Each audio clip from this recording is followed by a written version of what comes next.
Welcome back. My name is Shay. For those of you guys who don't know, I'm a designer here at Onestop Kitchen and Bath.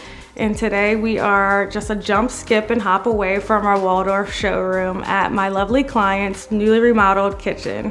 When I first met my clients, they originally were interested in their master ensuite and were thinking about doing their kitchen at a later date. To my surprise, they gave me a call about a year or so later, and we got to work on this beauty you're seeing here today. Everything that you're seeing in this kitchen is of quality material, from the decked-in countertops to the cafe appliances and waypoint cabinets. This is a prime example of how you can elevate your kitchen without changing the layout. There is a statistic that 44% of homeowners regret not springing for the more sophisticated materials at the end of a remodeling project. And you know what they say, you get what you pay for.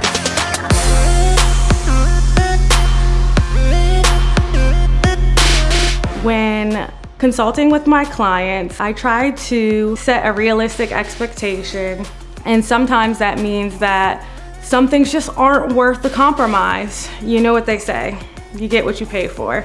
Unlike big box stores, Onestop Kitchen and Bath gives you a designated designer with access to vendors with quality build and materials, meaning your experience will be tailored to you, your wants, needs, and aesthetics, and it won't be cookie cutter. When it's all said and done, you will not regret working with Onestop Kitchen and Bath. It'll be something you'll want to flaunt with your friends, family, and neighbors. Give us a call, visit our website, or simply binge watch our YouTube videos to see what we can offer you. I hope to see you soon.